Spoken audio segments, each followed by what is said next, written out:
gentlemen. How are we doing this evening? Brian Paul, I'm doing well. Can we do Hi, Brad. Oh, I was going to ask if we could do the entire thing in our ASMR voices, and then AJ comes in with, "Hey, Brian." Hi, Brad. Ooh, now we're Hiya, talking. guys. This was going to be the sexy show for a second, but only literally for a second. That was the extent that we got. Guys, I recommend vacations. These are not things. Me too. These are not things I do often. These are generally things I hate. I have come back after spending literally 2.5 days up in Maine with my family, feeling very refreshed. I've got to say, like just ignoring the channel, ignoring all that stuff for a couple days, man, it really does wonders. I got to take more vacations. Yeah, I know we don't usually talk about politics here, but I am definitely pro vacation as well. Bro, we can talk about politics. The cats love that shit. No, let's please don't. I've only lost 250 subscribers this week, telling people, you know what? Maybe I won't finish that sentence. I'm kidding. Actually, dude, people came out in droves. People have been really, really supportive of the channel this the past couple weeks. Things have been great. Obviously, there's a huge surge in interest in PSVR2. Everything that's been happening lately between the sale and the PC adapter, which we also won't talk about due to politics, it's all been generating so much interest in PSVR 2, and shit is good, man. Shit is good. Shit is good. It's a good time for VR. Like we did our first news-oriented show in almost a month this past Monday. And we, as usual, we went over 3 hours, but like we didn't even talk about Behemoth. We didn't talk about the Alien Rogue Incursion. We didn't talk about the Batman game coming to Quest. And there's so much more going on than what we even covered. There's a Batman game coming to Quest? Yeah. I'm kidding. Yeah. I saw the trailer. Actually, it looked okay. It looks pretty good, yeah. Wait, like I said, I mean, I think it looks okay. What? You know what? Let's start the show because maybe we can just talk about this without this thumbnail in our faces. AJ, you ready? Yes, Brian. Dishku.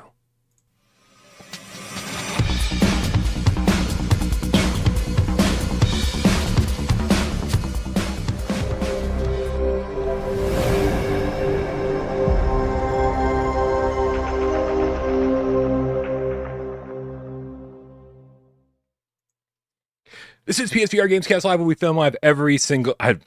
what a lie. Is it...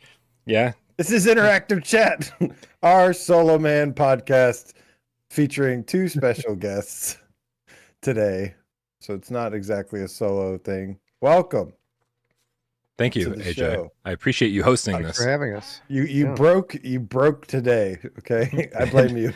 Somebody asked, is AJ going to be on the show today? Like, you know, because it's usually his day for podcasting. And I said, no, you must choose which parent you love more. Who are you going with in the divorce? My name is Brian Paul from this channel right here without Parole. And of course, joining me on his channel and in his show is AJ from The Underground, PSVR/VR Underground. What is up, Brian? What is up, Wes? What is up, cats? Happy West J, everybody. It is West J. Oh, yeah, right. I get left out of all this shit.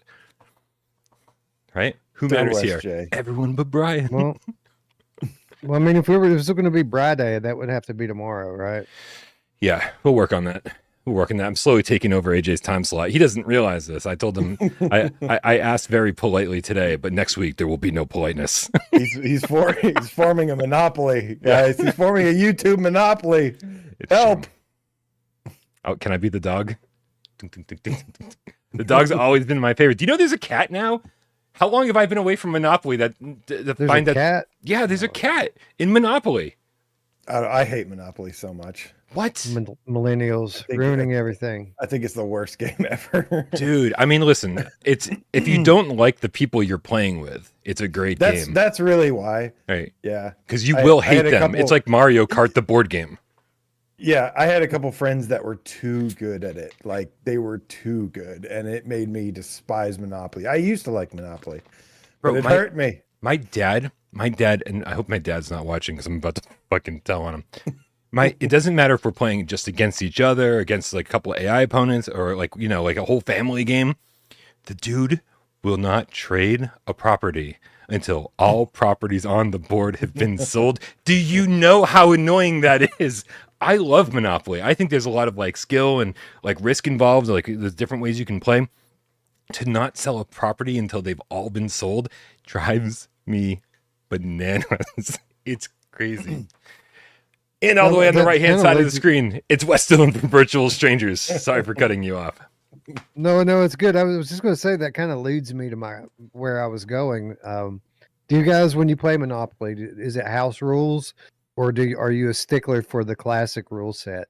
Because I don't think I've ever played a game that's by the book. Like the way that I grew up playing Monopoly, I found out years in is actually not the way that you're supposed to play it. Do you guys do things like all taxes and fees go into the middle of the board, and people get them for landing on free parking or whatever?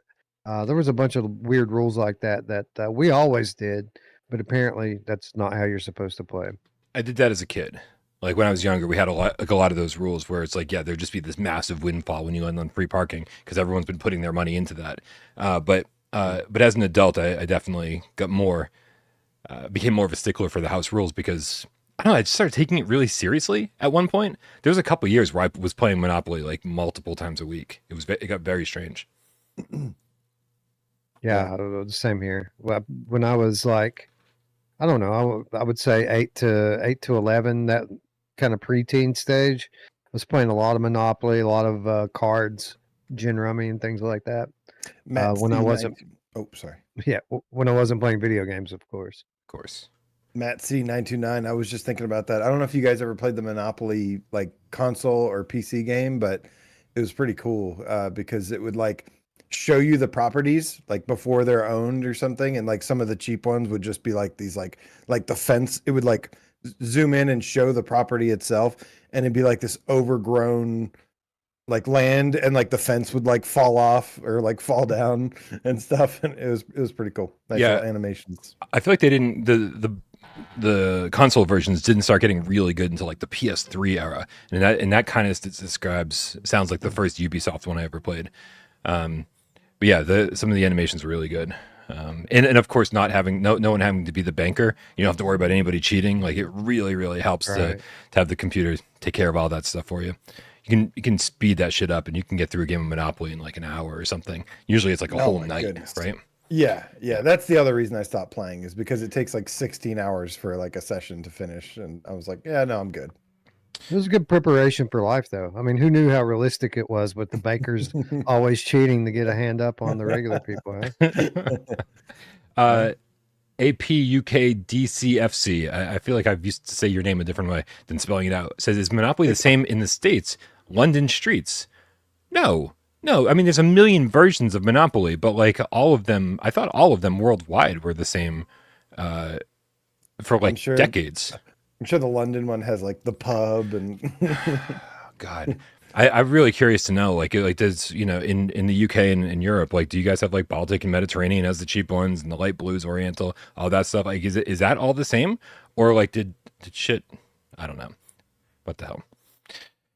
Philip says, where the hell is Monopoly VR? I mean, listen, we had Catan in VR, right, on PSVR1, and that was cool. Sat around and like played a board game in VR with people that like. Was it though? I mean, listen, we only did it once, so it wasn't that cool. But it was still, I like the idea. I don't like buying Catan or Catan, and being like, this is the only game in this app. I want to get people together and then be like, okay, let's swap people out, let's swap games out, and be able to get in there for hours. I don't just want to play like one game. I want it to be like a board game app in VR. Right? I'm still waiting for that like Mario Party type of game in VR. There was one that was like supposed to come a while ago and it never did. Something Dojo, right? Loco Dojo? Yeah, Loco Dojo, yeah. Loco Dojo is pretty cool. It had a few different activities and games in it. Could have used a lot more, but what was in there was pretty fun. Yeah. Guys, before we really get rolling here, make sure you Click the links in the description below. Go subscribe to AJ over at The Underground and Wes at Virtual Strangers. These guys are doing all the stuff that I'm not, meaning PC gaming. They're using those PC adapters. They are playing Steam games on PlayStation VR2 headsets. And so I've remained faithful to PSVR2, meaning PS5. However, I know that's not what everybody wants. So make sure you utilize these guys' YouTube channels, because AJ has an amazing setup guide for the PSVR2 headset on PC on his channel, and Wes and his friends are talking about all things VR, like constantly. Like if you like long form content, man, like they talk. Like you said, 3 hours. Kings of long form content, yeah, and late night content. So highly recommend these guys. There's a reason I love them so much, because they do killer content and they're nice guys all around. So make sure you go subscribe to their channels and spread the VR love. Spread it, Thanks, baby. Brain. Spread it. Now you got to bring things into a sexual or What do you mean now? Did we just meet? Scotty, thank you so much. Welcome to level 3 membership. The Game Cat Andrew Ehrenreich with the level 2 membership says, thinking of treating myself for my birthday in a couple weeks. Should I get a Steam Deck OLED, a Quest 3, or a Behaptics vest? I have so many questions for you, Andrew. The only thing I've played on my Steam Deck for about 80 hours is... No, that's not true. Hold on a second. I played Vampire Survivors on my Steam Deck for about 80 hours now. But before that, I did actually play Days Gone for about 50 hours. It's a great device. But my question is, do you already have a Steam Deck and you're upgrading to the OLED? Because I never really see the need for that. Yeah. Quest 3 is pretty cool. So Quest 3 is pretty cool. And so this is my thought process with a question like this. Steam Deck, it's cool. But why is it cool? It's cool because you can go places and game. So that would be my first question to you, is how often do you find yourself outside your house wishing that you could play video games? And then if you say often, my next question would be, well, would you rather play flat games or VR games? Because out of the 3 options that you gave there, all of them are cool pieces of tech. Only one of them gives you access to exclusive games that you aren't otherwise able to play, and that would be the Quest 3 VR headset. Behaptics Vest is awesome, adds another layer of immersion when you're at home playing. But if you're at home playing, you don't need a Steam Deck. You can just play on your screen. And if you're on the go, you play flat games anyway. Plus, you get the Quest exclusives. So that's my 2 cents on that.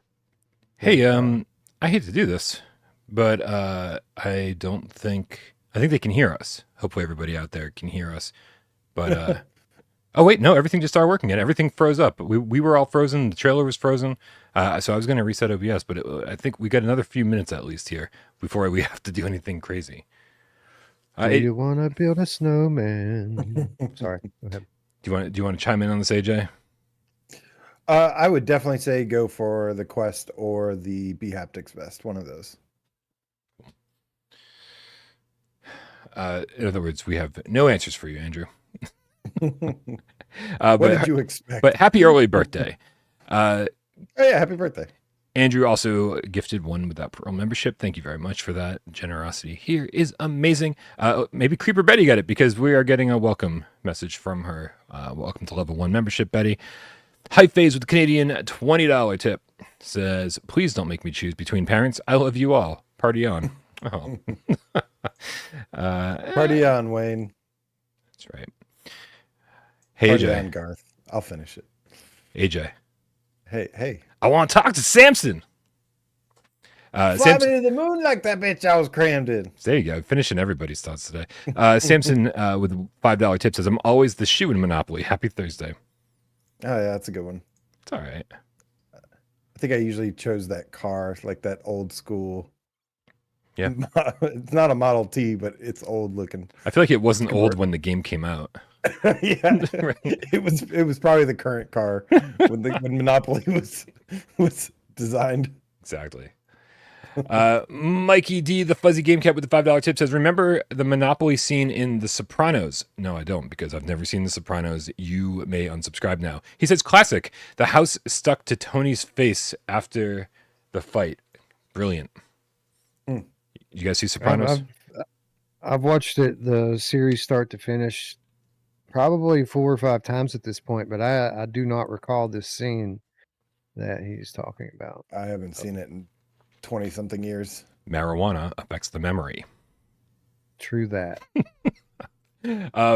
Thanks, Mikey D. So hold on. So listen, you guys know me well enough by now. Should I watch The Sopranos? Like, does it sound like a Brian? Yes. Yes, it's excellent. It really is. Even by the things that you know that I like and dislike.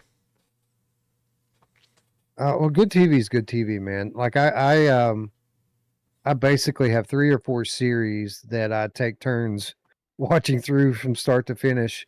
And let's hear them all. The Walking Dead. Yes. The Walking Dead is one. Okay. I'm currently trying to watch that again with my my son, who's just come of age enough to watch through it with me. So we're trying to watch that again. Breaking Bad, of course, awesome. Breaking Bad is one of those that just transcends everything. Yeah, like I don't even like that many TV shows, but I watched that from start to finish and was amazed. Yep. The Sopranos, of course, and Game of Thrones. Those are all excellent. And then I sprinkle in a bit of Black Mirror here and there because those are standalone episodes that you can watch anytime. I need to do Game of Thrones. Like I tried to do it, and just it's the kind of thing you need to pay attention to. You can't just be playing on your phone and watching, and that's exactly what I was doing. And unfortunately, that's what I do when I try a lot of new shows. And then when they don't stick with me, I try to blame the show, and it's really my fault because I was watching it the wrong way. You need to pay attention to this shit. I'm curious about this Alien TV show that's coming out. I'm looking forward to that. Wait, what? I know nothing about this TV show. Yeah, it's coming out. I don't know if it's going to be any good. I went and saw the movie this weekend, and it was pretty good until it wasn't. It was just the ending I've heard is kind of crappy, right? Not necessarily. Well, I don't know. It starts off really good. Like to me, this is my non-spoiler review. It was like the beginning of the movie. It was like, oh my God, they're doing it. Like original story, interesting characters, good acting, good sets, and awesome, just something new in the universe, building on the universe and everything. And then it's then Disney, I guess, just couldn't resist. And then halfway through, they're just needless callbacks and references. And it's just you had it. You had the ball and you dropped it. But it was still one of the better Alien movies I've seen in 20 years. But it doesn't if it would have kept up with the beginning of the movie, it would have been one of the it would have been amongst the first two as one of the best. Okay. Well, what does this place it for you then? Because I mean, there weren't a lot of good ones after the first two, so. Yeah, I mean the first two. It might be I'd say maybe after I don't know. I guess 1 and 2 are kind of tied for number 1, first place, because they're both amazing and perfect, but they're different.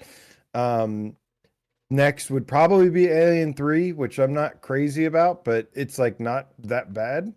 And then I'd probably put it somewhere either before or after Alien 3, probably. Yeah, I don't know. Maybe ahead of Alien 3. So might be the third best, possibly. All right. Well, I need to find out more about this Alien TV show and when it's going to start airing and shit, because I've not even, I didn't even know it was a thing. I think it's coming to AMC, I believe. Okay.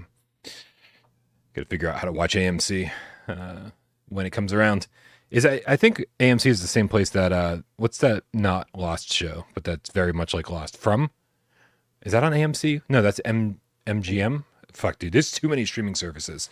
I can't keep up with everything. So I just subscribe to shit for a month and then cancel it for a year and then subscribe to it for a month and just try to catch up on all the shit that I missed over the last year. All right, I've seen people in the chat saying that it's a wait. Who said it? Somebody said it's. Oh, here's Jars of Ash: The Legacy. Cane Cat said it's flawed, but it's one of the better Alien films. Yeah, that works. Alien is a great horror movie. Or Alien is a horror movie. Aliens is an action sci-fi movie, and then Alien 3 was a drama. They're like all different. Wild One says Alien 3 is trash, AJ. I mean, compared to the first two, yeah. Yeah, people try to convince me I need to watch a specific cut of the movie, like basically the director's cut, and it's like there's a lot of new shit in there. That's for sure. It's a better movie, but I still came away disappointed in it. It's free real estate, says AVP fan here. Apple Vision Pro. Apple Vision Exactly. Pro. Apple Vision Pro fan. Yeah, that was my biggest disappointment when Apple Vision Pro came out, was that I was like, oh no, AVP is never going to mean Aliens vs. Predator again, which was the best Jaguar game ever made. Oh my God, some of those AVP games are awesome. Yeah, it wasn't a very good game on the Atari Jaguar. It was just, a first person shooter before most consoles were doing first person shooters. All right, we haven't gotten to anything. Rogue Incursion. We got to tie this into VR somehow, and all that brings us to looking forward to Alien Rogue Incursion, which does actually look really good from that last trailer we saw. Yep, they did two trailers last week, like a regular gameplay trailer or maybe a character trailer, and then there was a trailer that specifically focused on like weapons and gear, which was less cool but cool nonetheless. Yeah, I felt the gear one was strange because it didn't even show off all the gear that they showed in the previous trailer. Like, oh, Right. what about that blowtorch thing? Like, where's that? Is that not all right? I've been playing Aliens Fireteam Elite with UEVR, and it's amazing. It is good. It's like Left 4 Dead, but aliens. And that's all the PC talk you'll hear from me today. I was just gonna give you the floor, man. I was gonna be like, go ahead, man, talk about it. But there's that long pause afterwards. I'm gonna feature it on my channel soon. I've been tinkering with it to get it looking nice. It's easy to play with my computer, but to stream it takes a little bit more work and tinkering. Snacks be munching Game Cat with the $5 tip says, always a pleasure, gents. Happy Thoroughbred Wednesday. Third braid desk. I don't even think third eye blind. Let's hope not. 3 doors down. Guffaluk with the 750 Iskabum-bums. It says, love the show. Getting my PC adapter soon. Just discovered that Catch and Release is on Steam VR. VR fishing is finally within my grasp. That is, dude. Yay! Catch and Release is on there. Yeah. So, dude, Catch and Release, like, I mean, I think if we had a top 10 list of all the third-party games we want to come from PSVR 1 to PSVR 2 that we haven't gotten yet, Catch and Release would be really high up there. It's kabamba. I don't know why that's so funny to me. All right. Yes. Glad it landed with you. GC13, the Diet Pepsi Cat. What up, Tiff? With the $2 tip says Tippy Poo train incoming. Tippy Poo. We're still not going to call him that, even if everybody else calls him that. Thank you, Drive Through. While he is now Gamecast, specifically White Tiger with the Canadian $2 tip, says VR2, $350 USD in Canada now, 33% off. Batman looks mid. Oh, these are two different thoughts. You put the period in the wrong place. Get your money's worth. 33% off, period. Batman looks mid. Okay. So, dude, first story on our Run a Show is at the summer sale, or no, the back to school sale that we all got in the UK. We got here in the States. That gave us, $200 off of PSVR 2. This is when it started selling. $250 off. Started selling like hotcakes. I don't know, man. I think it was $350 instead of $550, right? So I think no, maybe you're right. Yeah, right, sorry. but it's the same sale with a discount. Obviously everything's more expensive in Canada, but it does translate to the same percentage off. And that so is now in going on. Canada, instead of being $1,000, it's only $800. I mean, it's somewhere along there, but it is the same percentage off. So they are getting the same deal that we got, Right. which is pretty nice. Hop on it, get it right now. Yeah. Get it while it's hot. So $280 off in Canada. And now the question is, since it's the same back to school sale that we got, it's named the same thing. They're getting the same types of discounts on PlayStation 5s, etc. This is it's strange that it happened 2 weeks later than the rest of the world. But like, do we expect that Europe's next?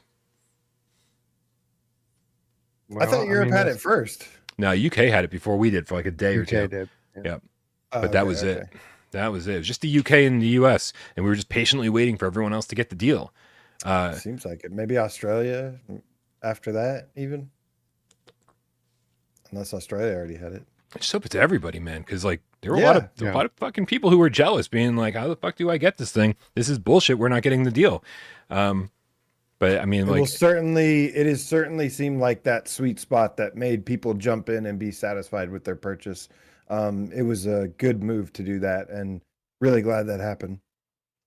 Yeah, I don't know about you guys, but my YouTube feed lately, the last few weeks, has been just absolutely full of flat game content creators that are playing VR for the first time now. Yeah. Like I've just seen one right after another, and it's all because they finally jumped in on PSVR2 when it was cheap. And they're not just playing on PC. I mean, a lot of them are playing on PC, but a lot of them already had the PlayStation, so they're playing Gran Turismo and Village and stuff like that now. It's really cool. Yeah, with the PC adapter and that sale, I'm definitely seeing some cross-pollination going on. It's nice. Love to see it. Yep. Guys, since we haven't given you a viewer takeover in a while, it's been a while. I figure maybe we do some viewer takeover questions here to get the ball rolling. But first and foremost, we want to give a shout out. Mile Highlander asked us to give his son Dylan Dog Dunbar Gamecat a shout out. So what's up, Dylan Dog Dunbar Gamecat? Dylan Guys, Dog Dunbar. That was Mile Highlander. There can be only one. There's another. Now you must fight to the death and chop each other's heads off, and drain the other's soul powers. I never finished the Atari Jaguar CD game. Is that how it ends? But you're in the same. Well, you're the same bloodline, so it's okay. Dude, I gotta turn my geek card in. Like I've never seen a single Highlander episode or movie or just anything, watch the first man. one. Just watch the first one and watch the Riff Tracks first one. That's what you need to do. Just watch that. Send me a link. Do not watch the second one. Do not watch the second one. What about the animated TV show? Was that any good? I don't think I saw that, but I remember the USA team TV show, and it was like, eh. Yeah. I remember liking it, but I was young and dumb. Shout out to Dylan Dog Dunbar Gamecat. But the first viewer takeover question, don't forget, you guys, you can submit your viewer takeover questions. Get on the show without spending a single dime by being over on our Discord and leaving your question in the viewer takeover channel with the hashtag viewer takeover, just like Roy Martini did. Right, hashtag viewer takeover. The Flat2VR announcements were great, Tony the Tiger style, baby. Specifically because I had no clue about these games existing. So to me, it's just new games. What gets you more excited? Well-known games you played before coming to VR, or well-known games you've played before coming to VR. I put the emphasis on the wrong syllable. Or games that you've never heard of getting full VR implementation. Wes, take it away. Well, it's all pretty exciting, to be quite honest. New games in VR, good games in VR, more games in VR. That's all very exciting. This is what we want.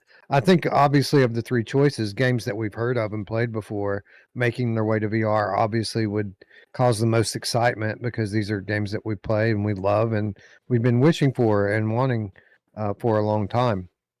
So on that note, out of the 4 Flat2VR reveals that came last week, I think I'm on the boat with most people in being most excited for Flat Out. I think Flat Out's going to be awesome when it finally makes its way over to VR. I think it looks like the perfect genre for VR. It's an underserved genre. We need more battle racers, and that looks like a good one. And before AJ takes this in a different direction, I do want to point out something. Not only did Flat2VR come out and say, "Hey, there is a cockpit view that we just wasn't ready to show in the trailer yet," which is great news, right? Because we definitely have our first-person cockpit views in VR. But on top of that, a lot of people were concerned that this game was going to be with Flat Out 4 or whatever the hell the most recent one was. They were like, "That's what this looks like." And that was not the good one. Everybody has way fonder memories of Flat Out 1 and 2. But if I remember correctly, and this wasn't a dream, maybe Wes can help me out here. They said we just got the rights to the IP, and we can pick and choose what we want from all of the different games. Is that correct? Well, that's cool that you heard that because you didn't hear it from me. But yeah, I'm pretty sure that is the case. I didn't know how much of that I was allowed to say. Oh, good. Yeah, because I on did my not show get the this other from night. you. Yeah, I didn't know if I was allowed to say that or not. So I kind of tiptoed around it on our show the other day. But that's my understanding as well. And it's still kind of up in the air what the final game will be, whether it will be a piece from this game, a piece from that game, or if they're going to pick one and just port like 2, I would think would be the one that most people would want. But I don't know. I don't know what it's going to be at this point. It's still very, very early days, and this is a new deal that they've secured. So, but it is done and it is coming, and I think that even if 4 wasn't the best one flat, doesn't mean it wouldn't be the best one in VR. Like, Yeah. I wouldn't want to take too much of a step back from modern technology, based on people's, you know, people always have fonder memories of the earlier chapters of everything, right? Yeah. There's a lot of nostalgia that goes into that. So I want the one that's going to be the funnest in 2024, whatever that turns out to be. I've also heard that VR makes everything better, so I think that's a part of this. True. AJ, we didn't give you a chance to answer this question. What do you want? Games you've never heard of before in VR, or games that you have fond memories of getting converted to VR? Definitely the game. I mean, obvious answer. Games that I have fond memories of because of that nostalgia and getting to experience them and relive those amazing moments again. But for what it's worth, there is something extremely contagious about the excitement or seeing people excited about a game that I have no idea about, like Flat Out. I don't know much about it other than I've just heard of it. But seeing the excitement of like people that have no interest or don't know much about VR, but just showing their excitement about that game and that series, that is a little contagious for me. And seeing people excited about that, because I'm like, okay, like, obviously this has a big solid fan base and so yeah, excited that we're getting something that has a good reputation coming to VR that I have no idea about. That's also very exciting as well. And my answer is easy. BioShock. The answer is BioShock. Yeah. Always. That is always the answer. Nice. Excellent. The other question we have in Viewer Takeover comes to us from Primal Sage. Here's hashtag Viewer Takeover. Which of the games coming this year, or is currently slated for this year, are you looking forward to most? Pick 2. Ooh. That made me go first. All right, well then I'll go first. Dude, okay, so this it sounds so dumb to say. There's so many great games coming. No, you know what? I just changed my mind in my mind. I'm gonna go with Arken Age because I cannot wait to see what Vitruvius does next. Putting a lot of stock in them, being like, oh, this is gonna be so good because of the jump from Mervils to Shadow Legend. But the fact is, their last game was still Shadow Legend, which, like, for its time was really good. Like, have they moved forward with the VR industry with everyone else? Is the big question. Like, is the jump to Arken Age going to be as big as the jump from the first 2 games? And the other game, of course, is Alien, because Alien Rogue Incursion is just, I mean, this is just something I've wanted, right? Just like an Alien game, even though I think we all would have preferred Alien Isolation. We all would have preferred that. This is the closest we're going to get to it for a while. So let's do it. I'm excited for it. Unless you have a PC adapter. Did you guys hear that rumor that we may be getting an official Alien Isolation VR? Something like that. I saw like an Alien Isolation 2 rumor. Yeah, that was part of it. There was going to be a remaster of the first one, a sequel, and then the remaster getting an official VR mode, which holds some credence because the VR mod that everyone plays on PC actually isn't a mod. It is the official VR version that never got released, just being unlocked basically for people to play. Yeah. There was zero basis in reality on this, right? Like, or no, zero. So far, Zero basis in fact. I mean, like, no one has given any kind of like somebody put out this rumor and then just didn't back it up with anything. I think the original poster said that he was like in some kind of group with a Creative Assembly ex-employee or something, but then tons of people commented on that Reddit thread, and he never came back and like, verified his claims in any way, shape, or form. So it's one of those trust me bro sources. it's definitely one of those, but it's one that's so much fun. It's hard not to talk about or get excited for, regardless. I didn't look at the source at all. I just read it in I think on my Discord, and that's all. I thought it was interesting. It seems like with the Alien anniversary coming up and Gamescom being this week, everything lined up. It's very likely one of these people that just guess things that make sense, and then when they happen, they try to take advantage and say that they're an insider or whatever. Talking to you, Rythian. Anyway. Yeah. I look, if I'm being honest in my heart of hearts, Rogue Incursion is probably one of the ones I'm most excited about, but there's actually a toss up between 3. And since you already said that, I'm going to go with Behemoth, of course. Because that's Skydance Interactive's next game, or are they still called Skydance Interactive? Skydance Games. Skydance Games now. Just changed recently.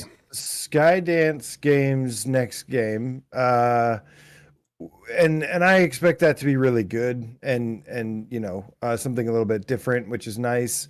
That looks fantastic. I'm very excited about that.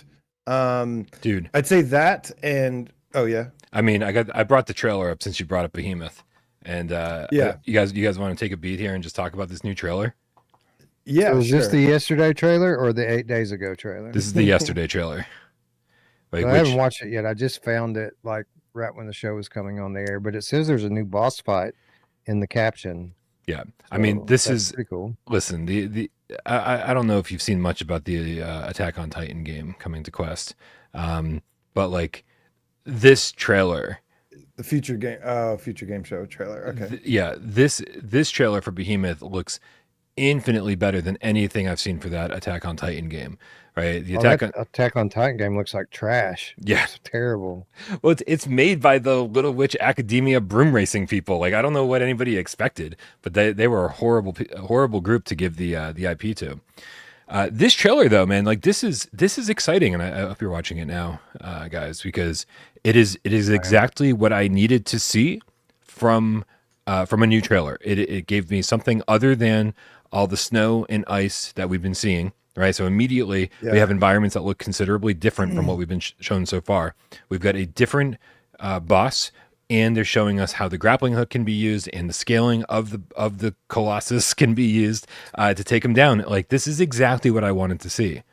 Yeah, this looks breathtaking. Even within the first just 5 seconds of the trailer, this looks phenomenal. So, yeah, that looks amazing. That is a great little teaser trailer. And that's exactly, like you said, what I want to see, what I'm hoping the game is. I don't want to see any more because I kind of just want to like be surprised. But everything we know about this game and everything we've seen so far just looks phenomenal. Well, that's kind of what was my question with it. Like, obviously, this looks amazing. It's exactly what everyone wants. They are showing their cards a little bit here. I mean, this was timely. It was a good move to show us something else, given the fact that we've been looking at snow in the same footage for 2 months now, pretty much. But the fact is, we've still got over 2 months to go before this thing launches. It's going to be mid-November before this thing comes to us. Are they running the risk of maybe some fatigue setting in by the time this game gets here by showing us as much as they have, as early as they have? Not with changing it up like that. I think seeing something fresh like that looked amazing.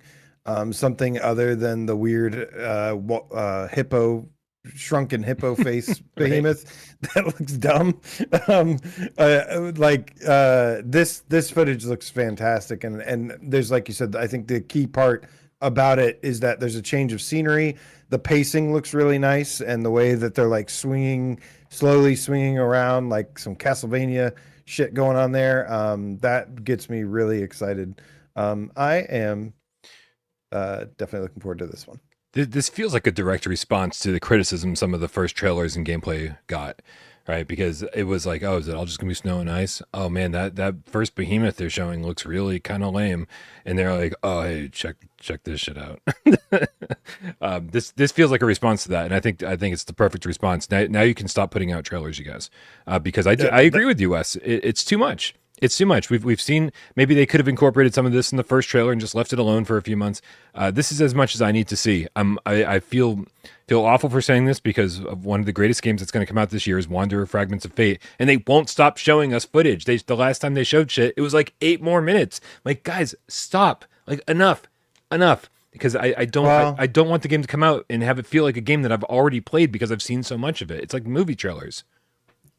Yeah, I mean, for a lot of people that haven't played it before too, they may want to know more about it. It's probably important for a small unknown team like that to advertise their game as much as possible. But in some cases, when you've already got the hype, when everyone's already super excited, it's one of the most anticipated games. It's like, yeah, you don't want to overdo it and kind of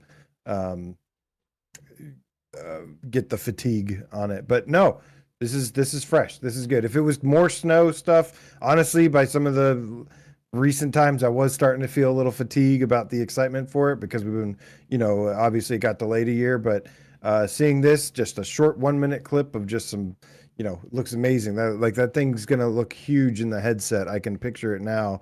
How big that Behemoth right there they showed is gonna look, and that's gonna look amazing. And the different lighting and everything keeps it fresh. So the other game that I'm mostly looking forward to is Metro. I'm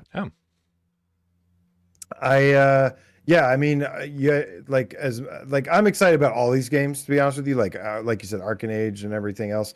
But for most anticipated, there's something about Metro that I think just the style, the theme of it, that excites me a lot. I feel like that kind of genre or that aesthetically looks like something I just want to be immersed in. Some of these post-apocalyptic, like everything's gone to hell, creatures, dark and survival, like just this whole thing sometimes are really fun to get lost in. And I'm cautiously optimistic, as I am, like, want to be about every game coming out. I want to be excited for them, but don't overhype them. But there's something about Metro that I just hope it delivers, because I'm really excited about that one. Yeah. Obviously, if I were going to pick the 2 I'm most excited about, you guys would have already said them, right? Like, I'm very excited for Arken Age. I'm very excited for Behemoth. I'm very excited for Metro. Those are probably my top. And then Alien behind those 3. Yeah. I'll pick one more just to sweeten the pot a little bit and say Zombie Army. Yeah. Looks pretty freaking awesome as well. And I'm very much looking forward to that one too. Me too. I think that's going to be really, really good. I mean, if we're really good. If we're gonna pick a third one, Aces of Thunder is going to be there. Let's just name all the games coming out this season. How about we do that? Ghost of Tabor. Absolutely. Max Undead Mustard. Citadel. Undead Citadel. That's never coming.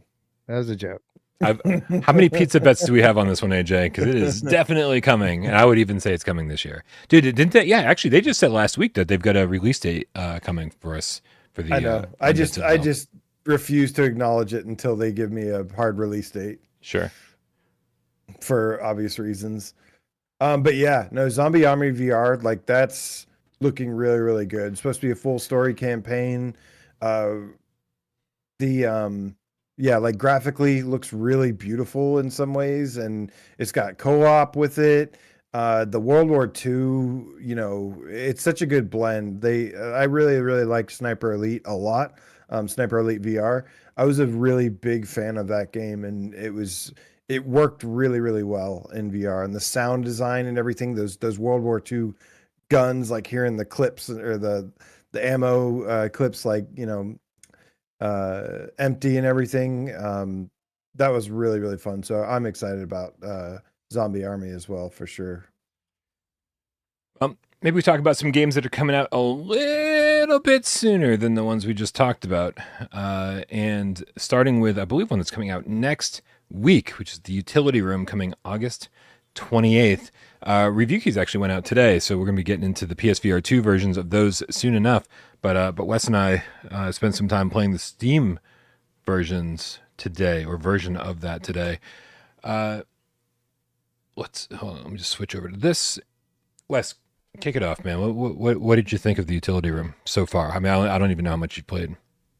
I played about a half an hour of it. For those of you who are wondering, this is something that's been on my radar for a while. It came out back in February on Steam to not very much fanfare. I was a bit surprised, honestly, when I heard this was coming to PSVR2 because nobody really talked about it. They didn't really market it very much. But a happy surprise. Something I've always been interested in, because essentially what this is a dark, surrealist, interactive experience. I wouldn't call it so much a game as an experience that you play through. In terms of what I've experienced in the game, you use your hands very little. There's a couple of things that you interact with, like items that you find and collect. You can climb, although every time that I've done so, I've ended up hitting an invisible ceiling that wouldn't let me go any further. But you can climb in it. It's pretty cool. So far, so good. I mean, it starts out a little slow, just pretty much some cave exploration, like you're finding your way through some caves on the moon or something. Very samey, very just kind of odd feeling. But after you get through the first couple of chapters, it starts to open up a bit. You come into some more open areas, and the art gets much more abstract, and the sound and the music gets a lot better, and it's a much more cool thing to experience. Lasts about, well, if you play the normal mode, it lasts about an hour from what they say to play through it. But they do have an extended mode that's available that extends that by 50%, so it becomes 90 minutes instead of an hour. But I think I'm kind of the target audience for this sort of thing. Brian, I like surrealism in VR. I like feeling uneasy and a bit scared, and I enjoyed it pretty well after the first 10 minutes or so. Nice.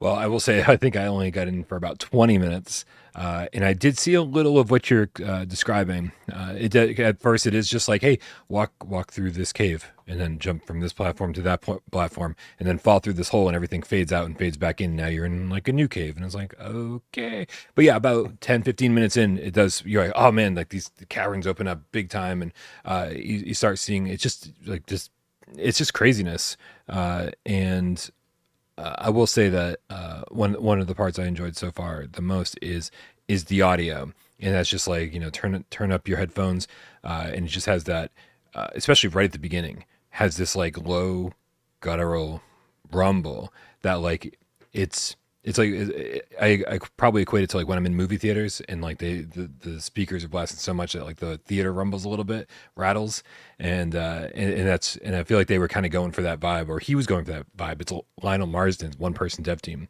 and I think he was going for that vibe to kick it off, just like to be like, hey, you're in a different place here. This is not reality. This is something you're unfamiliar with, and you feel that right off the bat. Could be one of those things that's cool to use the audio mode on the Behaptic suit to experience. Oh yeah, it's not the flashiest name, I would say. Like I was like Utility Room. Yeah. I really had no idea, but when looking at it, it does look like a cool fit for VR. Something that you would like to, if you're not going to make a really deep game or anything like that, then at least make a cool experience. And at the very least, that kind of seems like the path it's going down. And it kind of looks like what I hoped Infinite Inside was, which Infinite Inside ended up being like everything I hate about VR games. And so this looks a little bit different, just like take you on a cool experience, cool surreal experience. Give me some good visuals, give me some good, some things to interact with, and just enjoy the ride for a little bit and not make it too long. And yeah, seems like something I'd be interested in checking out, actually. So the concept here is, and why it's called the utility room, is that our entire reality, our universe, everything we sense and experience is a production, and there are forces in another dimension that are working to produce this reality that we live in. So the realm that we're visiting is that realm, and it's what we're witnessing is the process that makes our reality and everything in it possible. You're there as a tourist. Don't touch anything. Don't break anything. And immediately you break something. And that's what kind of starts your journey.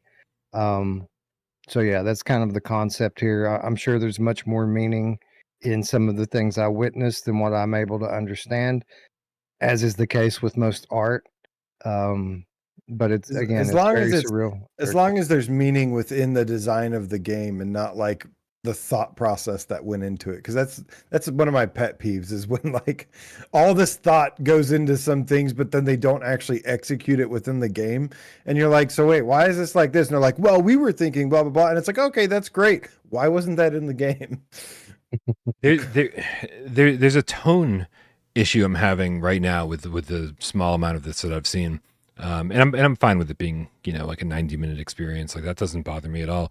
But what I'm bothered by a little bit is that I don't think I understand the tone. I don't know if it's being conveyed to me properly, because it seems a little Hitchhiker's Guide to the Galaxy in premise, but I can't tell if it's going for that same sort of like tongue-in-cheek humor that you see throughout Douglas Adams' books. If like you see your reflection at the beginning and it's like really silly, and then you see your shadow and it's really silly, and I'm like, are you trying? It's like, is this you trying to be a little bit funny with this, or am I supposed to be taking this seriously? And I just don't really know yet. And I hope that gets resolved soon, because I'm 20 minutes into a 90-minute experience. You'd think I'd understand the tone better by now. So I think the face, it's possible that they're being silly there. I don't know that that's what they're going for. It does look silly. Yeah. And what we mean by face is your in-game character is literally just a face that looks like a 5-year-old drew it on paper. It's a really ridiculous looking face, eyes, nose, mouth. The shadow, I don't think that that's intentional. I think that I've seen enough janky indie PC VR games to know that that's just a side effect of their lighting that they've got going on in there, and your in-game character is just getting in the way of the lighting, and it's casting a silly looking shadow because you have a silly looking face. It scared me, the silly looking face shadow. At one point I was like, what the fuck was that? I was like, oh, that was me, never mind. But yeah, I'll be don't worry guys, I'll have a review for this. I'll play through the whole thing, get a formal edited review ready for launch day. This thing is hitting us next week on August 28th, so we're only about 6 days away from that. Real quick here, let's tackle a couple more tips. If I can get over there. There it is. Shapeshifter, the amorphous game cat with the €2, says, choo choo. Choo choo, get that tip train going, thank you. Fuck yeah. Now let's run the game feel line with a $5 tip, says, happy Thirst Day. Thirst Day. You guys thirsty? Do make you randy, baby. Oh, we're making them thirsty. I got it. This is a thirst stream. The Game Cat Andrew Ehrenreich with the $5 tip says, at PSVR without Parole. I've been playing Resident Evil 7 in VR with motion controls on PC with PSVR2. Life is good. You may see yourself out now, Andrew. I played Resident Evil 2. I streamed Resident Evil 2, and Brian was there. Brian discovered I saw that I had a channel that day, and it was the greatest day of my life. That made the entire stream worth it. I was like, I don't even care what happens now. Brian knows I have a channel. This Brian is can't lovely. resist anything that says Resident Evil and VR on it. He has to click on it. Yeah. No, but it was an absolute blast, and yeah, I will definitely be checking out 7 again once I get there. But I've wanted to play 2 in VR for so long, and it was wow, it was a really awesome experience, and is as close to like the hybrids that we love as it can get, and was super fun. And what a great game! Awesome. It's awesome. I haven't played 3 yet. I did play through most of 2 the same way that you did in first person. Excellent. Yeah, I haven't played 3 yet. Of course, 4 came to PSVR and it's awesome. 7 on PC is exceptional. Still my favorite game, and that's still the best way to play it is on PC in first person with hands. So yeah, can't wait to see what you think about that. Yeah, that would be cool. 7 is still one of my favorite. 7 is like basically, I've always liked Resident Evil, but I didn't love Resident Evil until Resident Evil 7 in VR. That made me a forever Resident Evil fan. And then it kind of just went on from there. Yep. So, I mean, listen, I've always loved Resident Evil, but I fell off of it big time. RE4 came out back in the PS2 era, and 4 was like, okay, but then like 5 and 6, even though I played through them, not really for me. 7 bringing it all back home and giving us VR support, like, to a new headset, to a headset we'd only had for about 3 months, I think, by the time Resident Evil 7 came out. That was just awesome. It made me fall in love with the series all over again. It made me fall in love with VR more than I already was. It was just fantastic. So I'm really hoping with the director from 7 being the director of 9. I think you were the one who brought that to light to me, AJ, recently. I'm really hoping they dive heavy back into the horror vibe again, because Village was great and there were some scary moments, but it didn't even compare to the horror in 7. I agree. That's why I like 7 so much, is because it has that scariness to it that so scary. The other ones so don't. Scary. Yeah. Oof. Izzard with the 2 quid says chugga chugga chugga chugga chugga chugga poo poo. Oh, poo poo. Yeah. Tip tray, baby. Whoop whoop. Yeah, Tiffany's tippy poo. It's contagious. I'll heart it anyway, Izzard, because I like you. Don't tell anyone. Living Legends with the Canadian $5 tip says, Happy West J. Can't wait to try out Black Myth Wukong in Unreal Engine VR. On PSVR 2, Liza P is already a stunner in UEVR, so I'm sure Wukong will be next level. I'm really bored. Well, I didn't know that was UEVR, but I know that there's been a lot of excitement and hype around that Wukong game for a while now. I think it's supposed to fill that quarterly Souls game that comes out, but it's supposed to have just like really high production values and stuff. And I didn't know it was Unreal Engine, so that's cool. But I saw it and I knew it, but I just know that if I try to run that in VR, it's going to catch my house and my computer on fire. probably. So I haven't even. Like I'm still crushed and defeated from Hellblade 2 not running more than 5 frames per second on my PC. So I'm pretty confident that Wukong game will be another one for after I upgrade to a ridiculously expensive graphics card. We got one more tip, and you guys know I'm fucking joking. I will tolerate all your PC nonsense as long as you keep throwing it my way. We're trying to keep it minimal here. Oh, I'm talking to the chat. You guys can go fuck yourselves. Dracula AD 1972, the vegan vampire game cat. That's a lot of fucking words. Blah, blah, blah. I love that name. I love Dracula so much. Yeah. Also, I'm currently vegan, so fucking who's my soulmate? Dracula's my soulmate. Currently, I love that. Currently vegan. Yeah, I don't care about because I don't care about the animals. I'm doing it for my own health and my own weight. So. With the 10 quid, says my top. Yeah, fuck the animals, man. I'll eat a cow any day.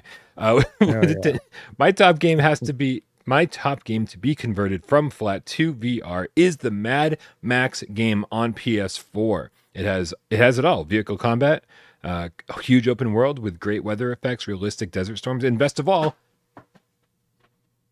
what are you doing? Bro, I was just about to say something cool about dogs and feel bad about it. Now you're like making me not feel bad about it. Just knocking shit over. And best of all, Max's dog. That was the end of the tip. That's cool, man. I never played that because I was heavily invested in VR at the time. But I do remember a lot of people really enjoying the Mad Max game on PS4. I played it a little bit. It was pretty good. I think I kind of just like lost interest after a little while because it has that Batman style combat that I really don't like. Yeah. I've never been a big fan of that combat, but overall it was a good game. Guys, another game coming out soon. Soon? Actually, a little bit later than I expected. We just got a release date for Max Mustard on PSVR2. Yay! And this is, dude, like, there's a lot of games I'm looking forward to. We just talked about a lot of the games I'm looking forward to. But for whatever reason, like, Max Mustard is, like, the game I want to play the most out of all of them. Like, I'm excited because a lot of them are going to give us a lot of immersion and cool environments that we want to be in and blah, blah, blah, blah, blah, right? But Max Mustard is just, like, from the very short amount of time I played on Quest 3, the first few levels, it's just fucking fun. Right. And like, I think a lot of games have taken us away from fun and being like, oh, we're going for realism. We're going for this. We're trying to do that. We're trying to immerse you, whatever. Right. This Max Mustard is just fucking fun from what I've played so far. And so, hold on. Is this going to play? Did this not download properly? Is this? Oh, no. Did my YouTube downloader crash? God damn it. All right. So, yeah, Max Mustard. I wholeheartedly agree. I've only played a little bit of this on Quest when I had a Quest. I don't have a Quest anymore, actually, thanks to Wes.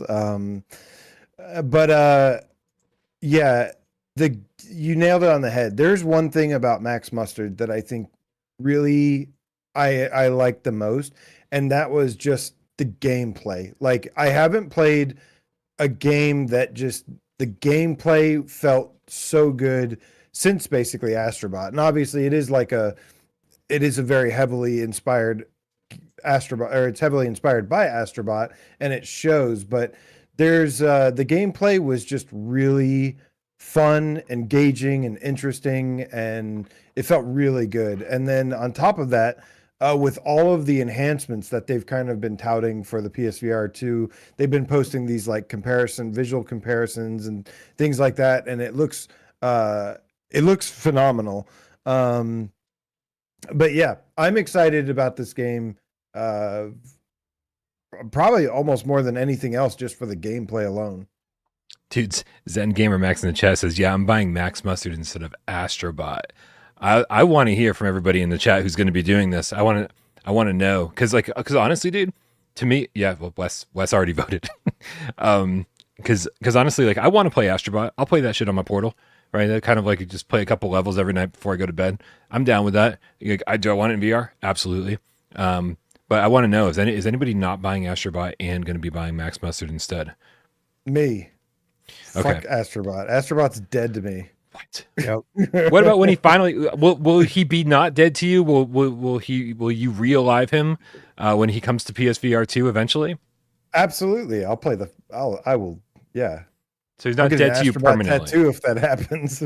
No, he's not permanently dead. But okay. I probably won't touch that game until A, it gets PSVR2 support, or B, it comes to PC and we mod the shit out of it and can play it in VR. Amazing. Exactly. The game's meant to be played in VR. They're full of shit. I still haven't let that go. Well, I mean, it's so stupid, isn't it? Like, it is. Like they said that this is the one genre that doesn't translate to VR, when it's the genre that actually translates the best in the VR without doing doing anything. I know, it's so dumb. They're full of shit. I'm pissed. Um.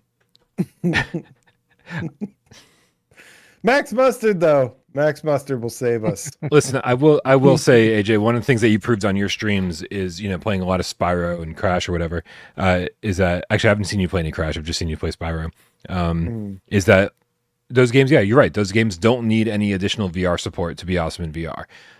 Is that you don't need to get some hands in there. You don't need to get whatever. It's like we just want to play the games as they are in VR. And I feel like Team Asobi, has a different take on it. They're not into the hybrid model. They say we want to create something that's made for VR or not at all. But let's be honest about that. What was their implementation in VR of VR features into the original Astrobot? You see a DualShock in the game. That's all it was. Is you see a DualShock in the game. There were a couple parts where it's like, okay, you're using it for all the tools. Some of the verticality, right? But you can do that without. You could do that without a controller. I understand that. Like it was played with a DualShock, and what made Astrobot so special was just being in VR, just seeing that world in VR. It wasn't immersive for the interactive VRAF features. I don't consider Astrobot a VRAF game. It was just amazing in VR, and that was basically it. And the VR features in the original Astrobot were pretty much gimmicks. I mean, they were cool, and especially for the time when VR was still kind of shiny and new. It was cool to hit things with your head and break down walls and shoot Chinese stars with the touchpad. But that ain't why the game was awesome. Like, that stuff could very easily go away and the game would have been just as good. So yeah, they can stick it with their excuses. It's bullshit. Yeah. We're on strike. Yep. Listen, I'm with you guys, but it's just not going to stop me from playing it. That's all. Free Astrobot. Also, it was very strange. Very strange. I did get an email. This is maybe a little too inside baseball. As you guys know, I've been blacklisted from PlayStation forever, for at least a couple of years now. No response to any emails, no DMs, nothing. And they used to be pretty good about responding. So blacklisted for a couple of years. I got an email from PlayStation UK asking if I wanted Astrobot keys, and I was like, Is this their weird ass workaround to make sure that this is recent? Yeah, I thought it was for Astrobot on PSVR 1. Yep, that is so weird, right? And it wasn't from PlayStation North America; it was from PlayStation UK. And I was like, this is so fucking weird. It's like it feels like I got the email on accident, right? Because not only do we not cover flat screen games over here, right? But also I'm not in the UK. I feel like, did you think, how many emails I've gotten over the last year and a half, 2 years that start with "Dear Miles," and I fucking guarantee you that's what happened.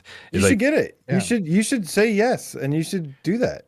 I was being honest, man, as I always am. I was like, listen, I'll talk about Astrobot flat screen on GAMESCAST, in passing. We're not going to do a whole feature on it. You told this to them? Yeah. You should have just accepted it, man. Oh my god, you're overthinking things. Just say, yeah, give me Astrobot for free. Fuck y'all. We are two different people, AJ. We may have similar lives. We may have similar wives, but we are different nonetheless. You should have tried to bait them and be like, oh, hey, when's the VR update supposed to come out? Yeah, right. Just trick them into telling me shit. Yes, exactly. Right, just to get blacklisted again because I tell everybody. By the way, I'm already blacklisted. You can't blacklist me again. Did you guys know that Astro is getting patched with VR support December 12th? I'll reach out to Sony Australia the next. Right. We'll get information somehow. Wow. But yeah, dude, I'm super excited for Max Mustard. This is just the kind of game, I stand up playing for most VR games. I stand up, I'm very active. I try to get into as much as possible. I like to role play when I do these things. I want to be the character. With Max Mustard, I'm just going to be able to sit on my fucking couch for that is nice 10 hours and just play a platformer. I can't wait, man. It's just what I'm in the mood for right now. Playing games sitting. This is a revelation I've had this gen is having at least some options of some games that you can play sitting down is so underrated. I know the VRAF stuff is why you want to play VR. You want to be as immersed as possible, but sometimes you're just fucking tired, man, and you want to play stuff, but you're too tired, you're too exhausted, or whatever it is. It's hot, whatever. And it's really, really nice just to have the option to have some stuff playing sitting down. So yeah, 100% agree. That will be a big plus. I hope this game kills it on PSVR 2 because I feel like it, if it hasn't found a lot of traction yet, I feel like it actually has a pretty good shot to be the most successful. It's to see the most success so far on PSVR 2. It's always interesting to see what succeeds on Quest and see what succeeds on PSVR 2. Obviously Int's throwing Steam in the equation too, just for comparison's sake. I think the Cube developer, Cube VR, was in our Discord talking about how it sold way better on PSVR 2 than it has on Steam. I'm like, yeah, it's fucking craziness. Like we are the platform with like the least number of users, and it's outsold here rather than there. Just strange. We are the platform. Wes, do you think situations like this are affected by UEVR, by people getting into PC gaming for the mods, and less about the games that are created for VR? You mean Max Mustard supposedly underperforming? I mean, any PC VR game underperforming. Do you I think yeah. I wouldn't say that's the case with Max Mustard as a Quest game. I question just how poorly it did because I think that maybe they were hoping to do Beat Saber numbers or something again, and when they didn't do that, then they decided to aggressively discount the game to kind of get it to move up the store ranks in terms of the algorithm. Right. But games like Cube VR and any PC VR games, which there aren't a lot of them that come out these days, that most of them are cross-platform indie games. And I think that the majority of PC VR gamers right now are essentially playing mods. But I don't think that that's crushing the prospects of indie VR games. I just think that those gamers would be playing much less VR in general than they would if it weren't for UEVR. So yeah, to some extent, it probably does keep people from buying these indie games on Steam, but I don't think that it's like destroying their prospects or anything. Well, all I can say is that these are the kind of ports that I want to see. I want to see if it's a game coming from Quest or PC. I mean, yet again, here's an example of like the best version of it coming to our platform. The OLED panel is going to like make the colors pop off the screen.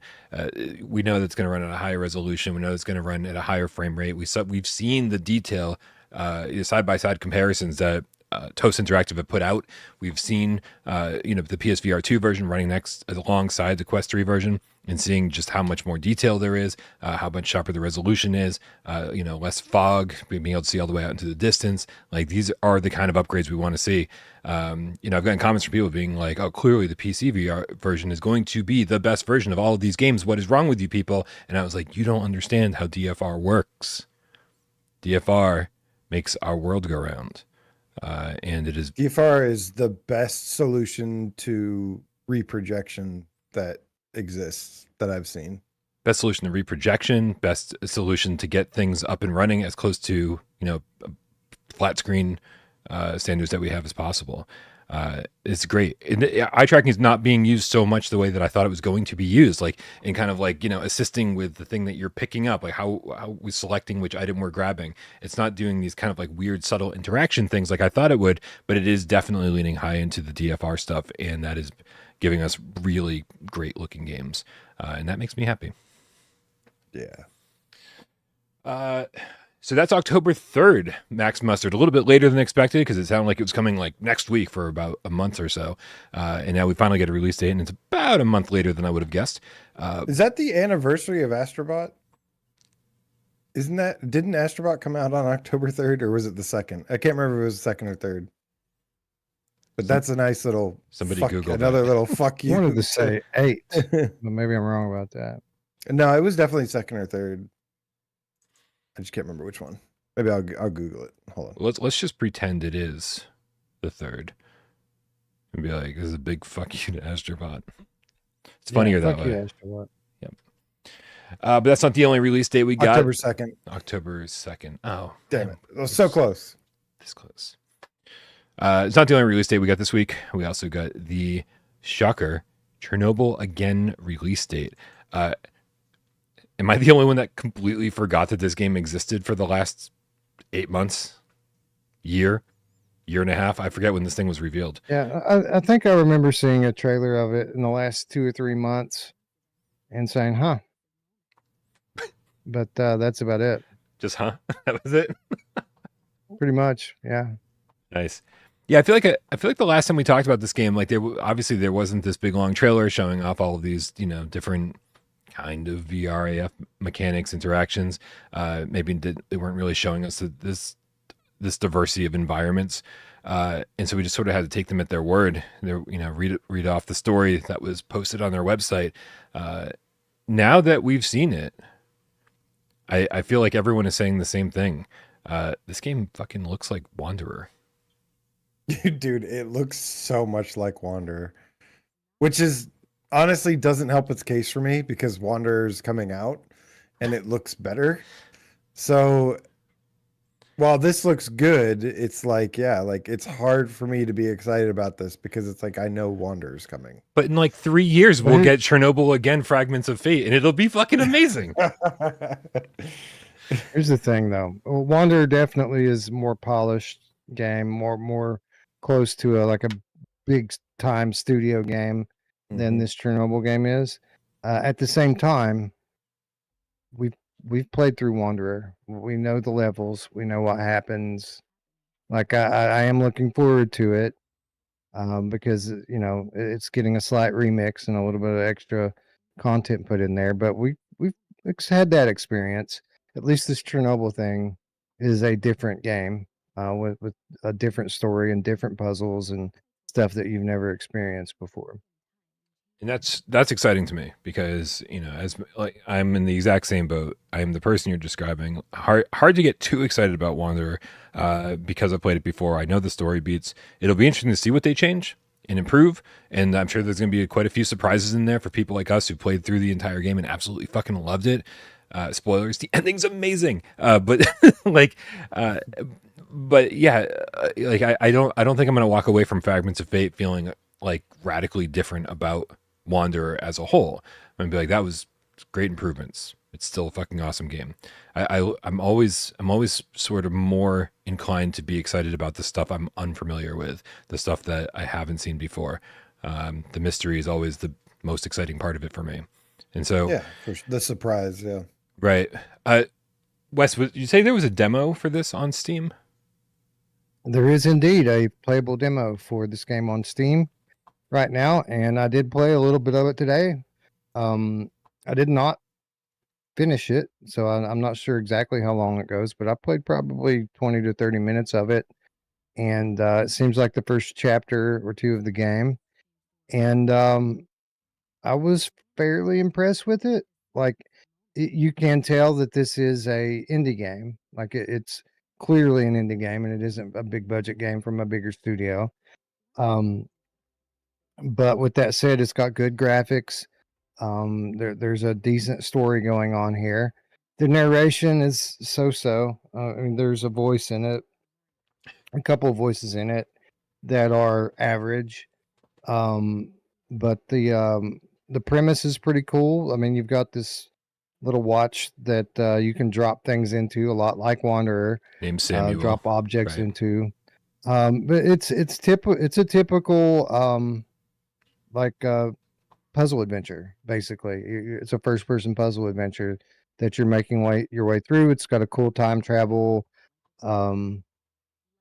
story going on, and a lot of cool little gadgets and things for you to interact with. The UI is kind of indie. Some of the interactions are a little janky, like a typical indie game, but I'm fine with that. As long as they don't put like a $40 or $50 price tag on this game, then I'm fine with stuff like that. But I did enjoy my time in the demo. It's a very good looking game. Graphically, it reminds me of like Into the Radius level of graphics. So pretty good looking game. And yeah, it has a cool science fiction thing going on and is enjoyable so far. We actually have Shapeshifter in the chat asking this or Into the Radius, but I can't imagine that they're even remotely similar when it comes to gameplay, right? Very, very different games. Into the Radius is a survival shooter that's borderline scary. I didn't get too scared playing this Chernobyl game. It's just it's got a cool like alternate timeline type of story going on with it, where the Chernobyl event in the 80s caused like a time rift, and certain individuals in like the shadows were able to make like scientific breakthroughs during this time and start basically a program to manipulate history and the timeline and stuff. And recently someone has been exploiting that. There's a rogue actor that's using this technology to really mess up the timeline and endanger everything. So you're kind of traveling through time to kind of clean up the mess that they're making and discover their identity. Sorry, I saw some people in the chat saying some interesting things here. The one that jumped out Into at the me, Radius is definitely another one I'm really looking forward to. dude, Yeah, so that's a good much. game. I'm looking forward to that It's good. more than Ghost of Tabor. Don't fucking lynch me, you guys. I No, know it's a this- better game. I'm kind of with you there. I mean, I'm just it's more of a better game. single player gamer. Yeah, and same. So like I said, you know, like I mean, there's a lot of stress involved in playing, you know, like having to do the PvP stuff of Ghost of Tabor, whereas like Into the Radius, I mean, what I've played so far, I've absolutely loved on Quest 3. So getting something that looks even better, plays even better, yeah, I mean, it sort of Survival is just so good in VR.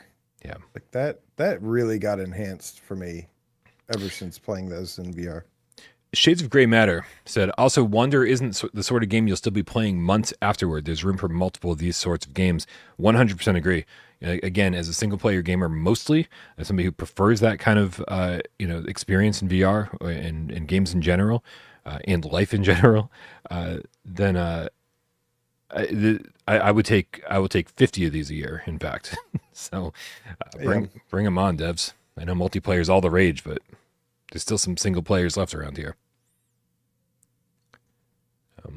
Scott, the PSVR Game Cat for Life, says, I work with a lady that has to take anti-radiation pills every day because she comes from that part of the world. Oh, Man, way to make it real, Scott. Congratulations to her for being alive in 2024. That's 40 years.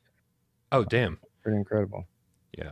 But also, yeah, I guess like the radiation lasted a very long time. Like there's like a lot of those places you weren't allowed to go in for a long time. Like they were just, yep, just don't do it. And I think that's where the fascination of these games comes from, right? We had a Chernobyl, you could call it a game. It really wasn't a Chernobyl experience on PSVR 1, where you get to like explore like a lot of these locations, but there were no cool locations. Like there's a fascination of like going into these areas and seeing like these cities that just don't exist anymore, that used to be heavily populated with like amusement parks and shit. Like that's why you always see like the big Ferris wheel in the background of these things. Right. And you want to see like, you know, like that's the same kind of fascination where like about dead malls, right? Be like, man, this is a place where like people used to congregate and there used to be like a lot of activity here, and now it's fucking like caught in like just caught in time, stuck in time, and you kind of go around and sort of take it all in, and I really hope that, and I don't know if you've seen any of this based on your short amount of time with it, Wes, but I hope that Chernobyl again gives us some of that. Possibly. I didn't see a ton of different environments with it. I mean, the environments that I was in were kind of cool. You just play through this little introductory area, which is like this poorly lit office space. And then you go into like this really disheveled like shack or house that has a little like workshop in it. You find a couple of items that allow you to get this time travel device up and working. Very VRAF suitcase time travel device. and then you basically find yourself in like this, like a military installation, with like a big control room in it and stuff like that. And that's kind of where I left off at. It looked like a Soviet style, like it was almost something like reminded me of like Red Matter in a way, being in there. Well, this trailer ends off with a 12/9/24 release date.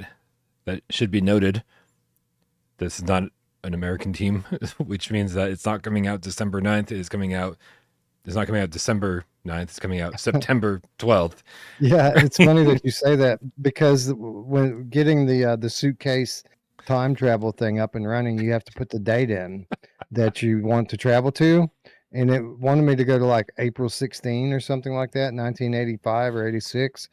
And I kept trying to do like 4/16, and I couldn't get the middle number to go where I needed to go, stopped at 12. And I'm like, it took me a minute to figure out what the problem was. So cool. I mean, listen, that's relatively soon, man. Like that is just over 2 weeks away, 2.5 weeks away. So this is what I love, by the way. Take note, Skydance. Take note, Arken. Take note, everybody. I forgot about this game for a year, right? And now, the next time we see it, it's like, hey, here's a bunch of gameplay you haven't seen before. Here's a release date that's only 2.5 weeks away. Let's fucking go, right? And this is what I love. This is what I love. I'm not going to be fatigued about this. I also don't have time to like get like super hyped up about it, right? Leading me to like get disappointed when I finally play it and say, oh, I was expecting so much more from this. It's just, this is sort of the perfect way to do it in my book. Like, announce your game, fine, a year out, 2 years out, I don't give a fuck. But then you can stay quiet for a while, and then that's right. Re-reveal it when it's time. Take notes. Take notes, Skydance and Arken of the game that you're going to sell 20 times more of. Yes. Take note. Let me teach you how to lose sales. Learn how to sell less. Yeah. Yeah. No, I say shit like this all the time, meaning like, if you'd like to appeal to people just like me, meaning basically just anybody me. that runs a PSVR2 exclusive channel. Yeah, I bet not even those. I bet even those people are not like me. I bet that the way I like shit is probably very much relegated to just me. There's probably one or two people out there who's like, yeah, Brian, I feel the same way. But most people are like, shut up, Brian. No one cares what you think.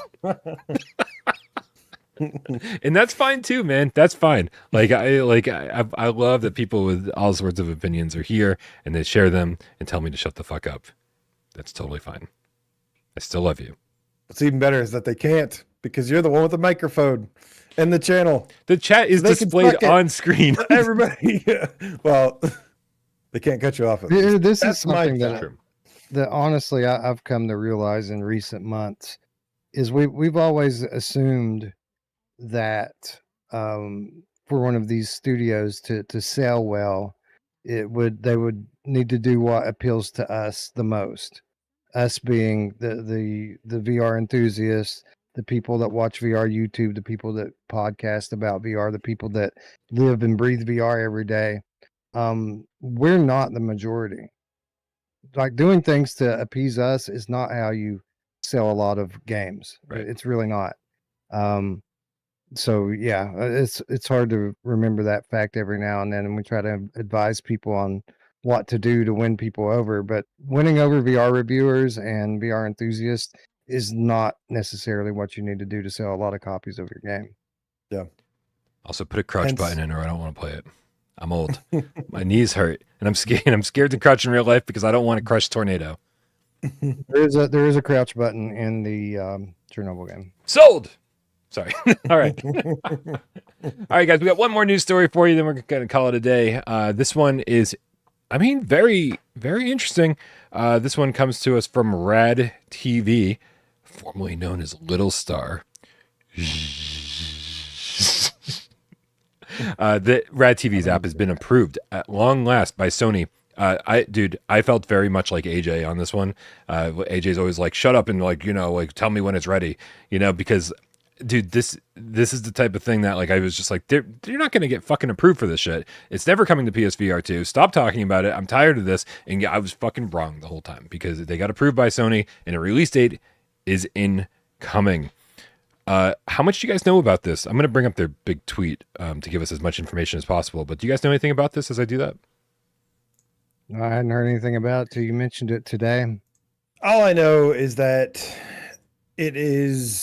we've been waiting a long time for any kind of media app that to come to PSVR 2.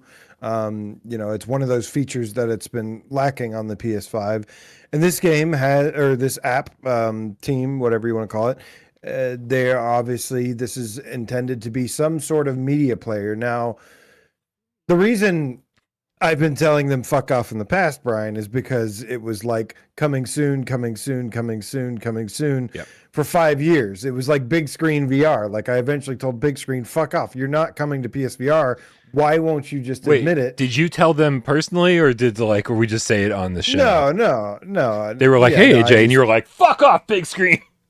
You big screen VR. No, big screen they said forever. Like they said that they were going to be on PSVR 1 in like 2018. Yeah. Like and despite people saying when is it coming? They're like we're so close.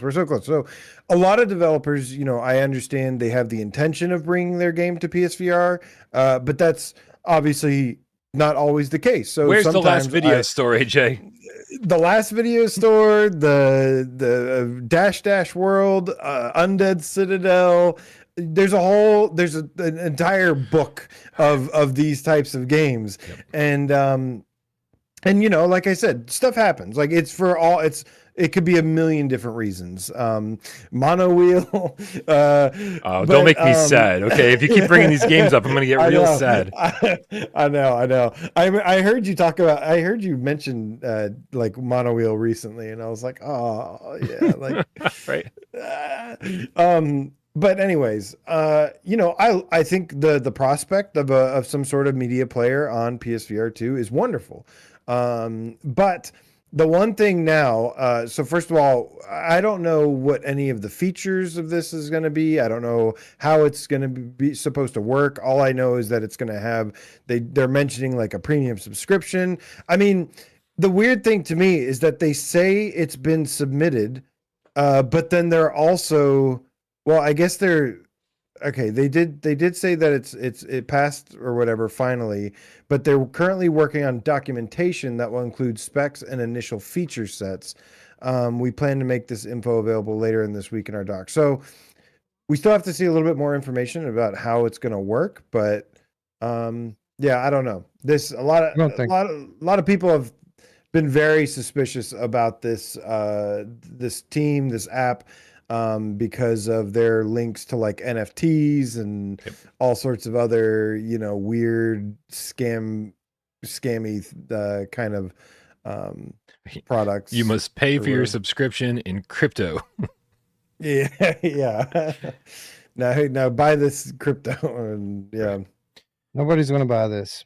Everybody has a Quest now. Nobody needs this anymore. Mm-hmm. Nobody's going to buy it. I mean, I'm curious about how it's all going to work. The links that they give us on radtv.com are insanely outdated. In fact, all it does is talk about PlayStation 4 and PSVR 1, and when it comes to the PlayStation stuff, so it's extremely outdated. And I just don't really know how this is all going to work.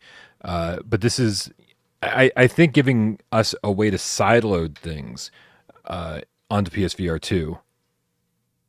Porn, everybody. We're talking. That was important. That was important on PSVR 1. Important. It was important on PSVR 1 because people didn't have their $200 standalone headsets that don't have cables on them sitting around everywhere like they do now. But there's still people who only have a PSVR 2. There are people who got into VR with PSVR 2. Yeah, I suppose. Snacks B Munchin Game Cat has a good point here, though. It says if it plays 3D Blu-rays, maybe. Well, I don't think it would play 3D Blu-rays, but it could play if it has the possibility of playing 3D movie files, maybe. Yeah, it will do that. Yeah. Like Yeah. if you That's a can- big deal to a lot of people. A Yeah. lot of, like I said, like the 3D movies, like that's not something that everybody used, but that was something that people were very passionate about with PSVR 1. And we're really disappointed about that feature not coming to PS5. Yeah. I mean, listen, when I clicked that link and checked out radtv.com, I was like, hopefully I thought it was going to tell me all the different features it was going to have and all the different things. But what it did, it was really brought me to like a page for content creators and saying like, oh, you can stream on Rad TV. And I was like, so wait, can I stream on Rad TV like in VR? Like this is something like we talked about years ago with the Midnight GAMESCAST being like, hey, like, we'll save up and buy VR cameras and stream in VR. And I was like, I don't even think upload speeds were good enough for that back then.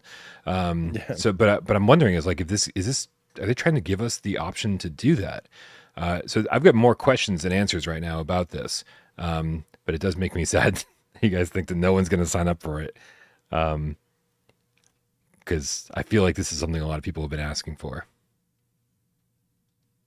Yeah, they definitely have. Like I said, people are desperate for some kind of media player to use on their PS5. there are people, Mad Vegan, Bambino Ramos, they're all still Sony exclusive. It's all that they have.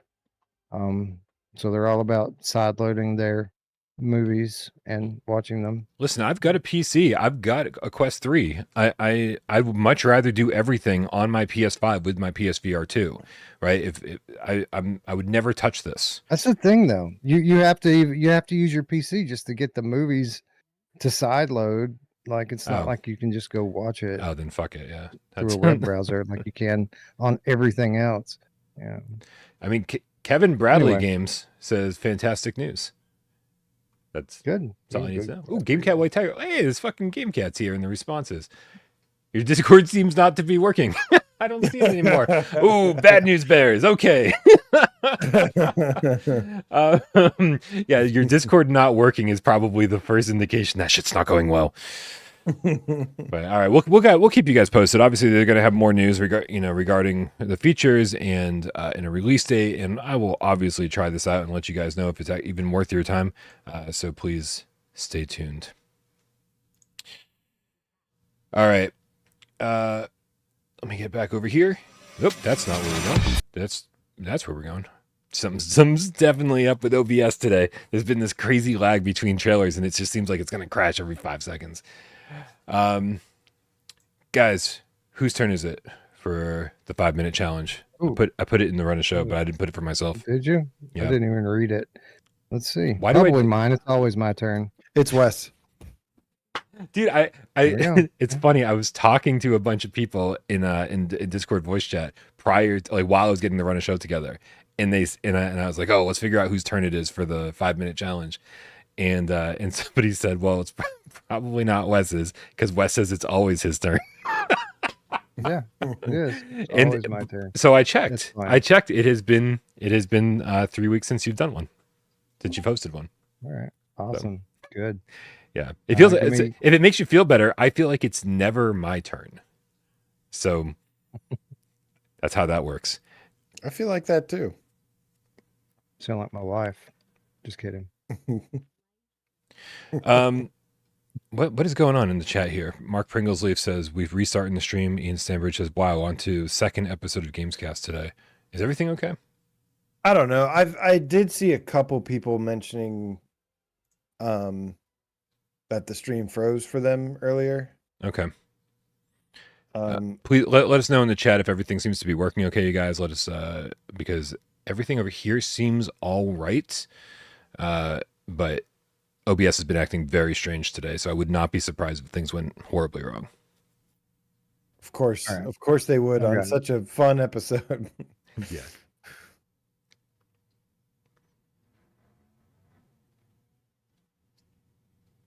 I think it's all. Yep. Stuff gravy. Everybody's. Ian Stanbridge says, "Do not panic, Brian."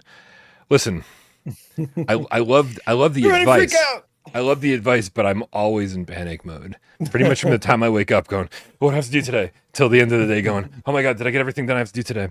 Like I'm just a fucking ball of. Oh yeah, this is my life. Like this is what I like work where you have all these clients and all these things to keep up with.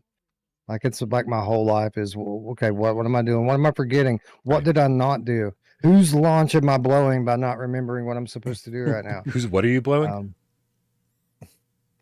Not that. Sorry. Yeah, man. It's If it makes you feel any better, I get anxiety about wondering if I left my stove on all the time. whoa. It's a good thing to have anxiety about. Yeah.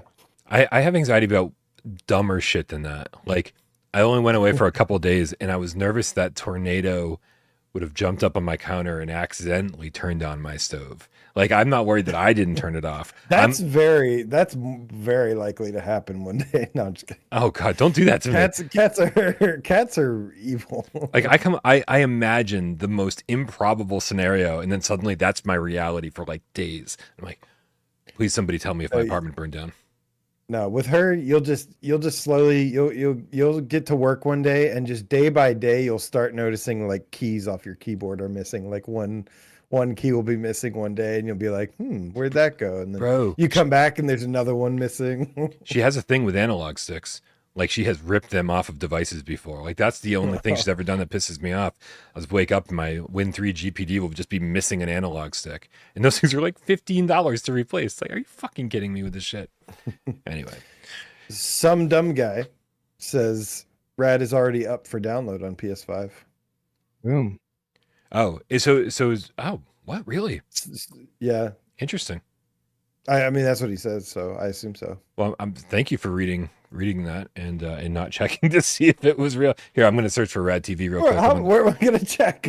The PlayStation Store? Oh, on the web. No, I'd rather just use the console check. Okay. I don't trust that store. I searched for Rad Space TV and got nothing. I searched for Rad TV, no spaces, got nothing. Rad Space TV brings up a lot of games called Rad. Is it called Rad Space? Like space bar. Hitting the space between. I was like, why is he putting space in there? Well, then, and now you wonder why I didn't want to check the website. I don't wonder anything. Yeah, does it all make sense? It's not coming up. It's not coming up for me. GameCap Behemoth says you guys are good, but GameCap Behemoth, I don't think you're good. I think you're about 3 minutes behind the rest of us. So we appreciate it so much, but or we're lagging that badly. Yeah. Yep. All right, Wes, you got something picked out?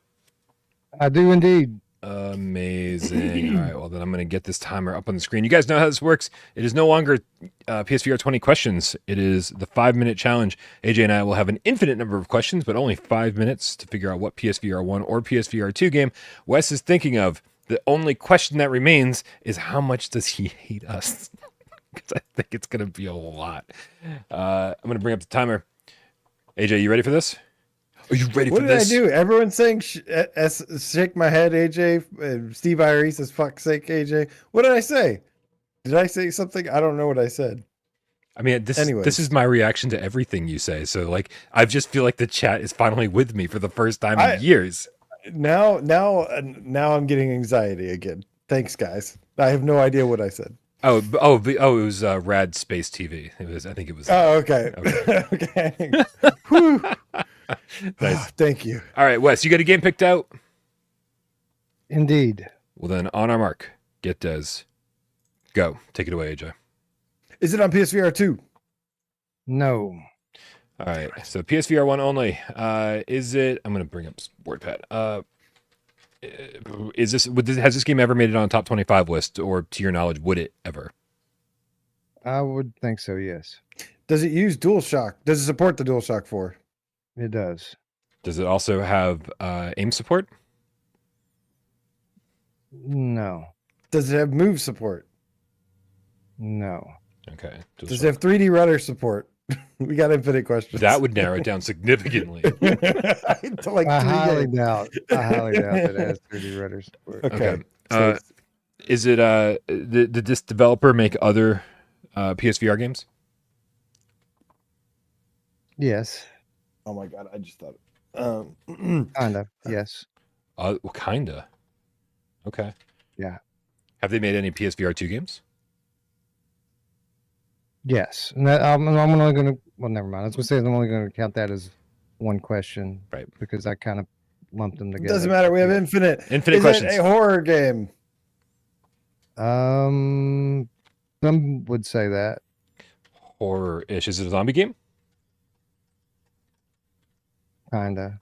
Is it a simulator game, like a cooking sim? No. What? Oh, Jesus. Okay.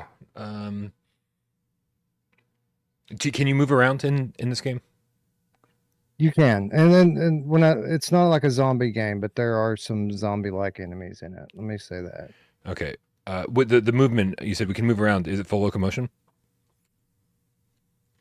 I want to say yes. All right. Yes, I think so. I think there's both in it. Is it based off a popular IP? No. Is it single player? Yes. Is it also multiplayer? I guess I should have asked that. No. Okay, single player only.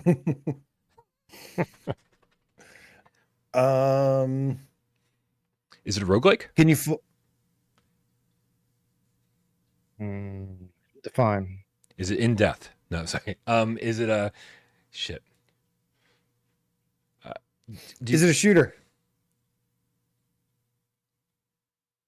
Yeah, I would say there's shooting going on. I guess the roguelike question I'm asking is part of the gameplay loop to replay the same levels over and over and over again? Yes. Okay. I think it's in death. Is it sci-fi? Yes. Oh, it's not in death. Might be the Persistence. Is it made by Fire Sprite? Yes. What? I I guess go for it. I saw lots of people in the chat that helped me with that one, I think. Is it Oh God. the Persistence? He's gonna AJ the answer. Yes, of course it is. I had to think Fire about. I Sprite. wanted to think about it. I know, but Fire Sprite also made. Hold up now. Fire Sprite also made Astro's Playroom VR, and they worked on something else. I think. I don't know. I know Yeah, they the worked on. Horizon Call of the Mountain. No, I mean on PSVR 1. I don't know what else they did on Dude, the PSVR 1. Persistence. What a great pick. What a great Difference game. is it has multiplayer. What kind of multiplayer? It's got- Persistence? It's not like true multiplayer. Oh. It's got where somebody can Sits on an app. use like a phone app, and they can fuck with you and turn off and on Right. lights and That's not multiplayer. Yeah, I think where I got thrown was that when I asked if it had full locomotion, you were like, I think, and I was like, oh, I saw people saying the Persistence in chat, and I was like, Wes fucking knows that the Persistence has full locomotion. He wouldn't stumble on that. Yeah, it's I knew it was, but it I has had teleport. I have memories of using teleport to get across obstacles and things. So it made me question that for a minute and think, was it just teleport? It has a teleport, like a but dash it's like mechanic, right? Yeah, You can it's like upgrade. a dash. Yeah, it's like a diegetic kind of teleport. You just AJ, is this it is on Steam, and we can play it on the new headset now. You are correct, Brian. You are correct. I do try to say diegetic whenever I can because I love once that per word. stream? I love that word, and I love diegetic features in games. And yes, this game is on Steam, and I think is it Unreal Engine? I think somebody said it's Unreal yeah, Engine. it is. It is. So But there's a VR mode on Steam though. You don't have to like mod it. But you might be able to with hands. I'm sure you can, and you might be able to get the hands working. That's a good point. I don't see why. This is the best implementation of gamepad controls in a first-person VR game I've ever played. You feel like you have your hands after you play it for 10 minutes and just get used to it. Yeah, a lot of people are big fans of this was the aiming, was it head aiming? Yes. Yeah. A lot of people are big fans of head aiming for VR, like Resident Evil 7. I think Borderlands 2. A couple other ones. Yeah. Oh yeah, right. With the DualShock. Right. Yeah, I think I played Borderlands moves mostly. Or no, Aim actually, controller, baby. Really, yeah. They added that Yeah. later, right? The aim support. Oh, that's a good point. I think they did add Yeah. that later. Yeah, the aim and all the DLC. They supported that game a lot, strangely enough. So much that they didn't even bring it to PSVR2. Yeah. Looper says that you can mod motion controllers into the flat version. The flat Sick. version also supports ray tracing and dynamic resolution, if I'm not mistaken. Lots of those new NVIDIA features Yeah. are supported on the flat version. My card's actually pretty good for ray tracing, which is nice. Not Sure Brondo with a $10 tip says, for my special people. Thank you, Not Sure Brondo. Appreciate you. It's what plants crave. Ace Gamer, the Gamer Cat, gifted 5 without Parole memberships. Fucking amazing. Thank you very, very much. Red Rover, the effing Game Cat, with the $5 tip. Red Rover. Sent Joe Grover right over. Says, just popped in for a rare visit to say hi and saw that fleshy thing on AJ's shirt. Yikes. I've heard that before. Somebody Hold on, said wait. that. We're going full screen. Oh my God. It looks kind of like, it looks a little bit like the face in the utility room. AJ, can you stand up a little bit so we can see what the rest of that dildo looks like? It's an ice cream cone. Bro, that is the head of a penis. I'm sorry. Yeah. Dude, You made that t-shirt Disney? GameStop. I mean, is that it, like am I reading too much into it, or is that the joke? Like, is that supposed to be that blatant? I don't know. Chat, help me out. Help me out, Julia chat. told me the same thing the other day, and she had a word for it. She had like a term for it. Phallic? When something, yes, thank you. Yeah, that's yeah. I didn't know that word. I don't know that out word. diegetic like it's the thing to do, but doesn't know phallic. when I scratch my chest. Oh, Does that make you horny, baby? Is that better? Is that better? I'm just gonna do this the rest of the show. So wait. Also, did you not realize that it looked like a penis when you bought it? This is the bigger question. Was it a surprise to you? Well, I mean, usually you can see the rest of the shirt, and so it's not usually just the tip. It looks like a bigger penis when you show the rest of the shirt. It's twisted metal, man. I don't care. CP3 in the chat says, "Who made that shirt? Disney is the funniest thing I've ever heard." Dude, that was a fucking underrated joke of the day. I love it. That was. Also, Steve IRE says the persistence sounds like a detergent. Gets the persistent stains out of whites. Sounds like a name for a detergent. Amazing. Oh crap! And I think that's it for tips. And on that's that it note, for news. Guys, thank you so much for being here, everybody. We really appreciate you. And thanks everybody that supports the channel financially over on patreon.com/withoutparolegames. Everyone that's a member over here, everyone that tips during the show. Dude, everyone who helps out in their own way. We got Rody the Game Cat, Army General, who puts timestamps into the show after the fact. We got Rypop, who puts it up on podcast services of your choice for all of those who like oral pleasure. I keep forgetting to start the show that way. And thanks everybody for just hanging out here and keeping us entertained in the chat while we try to keep you entertained. Everybody sits back, watches the show, doesn't say a goddamn word. We know you're out there. And we love you just as much. Here it is, you guys. Coming to us straight from, let's get this right, Jars of Ash. Here's your clip of the week.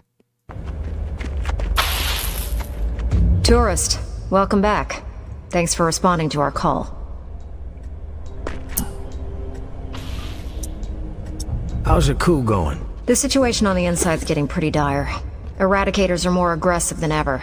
Cracking skulls, putting us on lockdown whenever they feel like it. More executions, too.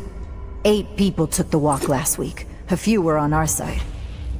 Rumors going around that Mama might be onto us. If they were onto us, we'd all be dead. But still, we can't wait much longer. Time is not our friend. And here's the real problem, tourist. We need weapons, comms equipment, tactical gear. There's only so much we can skim from Tower Supply. But we heard that some exiles were making shit happen.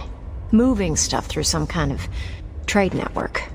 And the mastermind behind it all is supposedly our buddy, the tourist. Me, a mastermind? AJ, let's cue the cat. I'm going to. Are you cueing the cat right now? Yeah. I'm not just showing your face like I did last time. you sure? No, I can see the cat, and so can they. First off, I'm gonna either burn this shirt or I'm gonna draw a giant vein and a pee hole on it.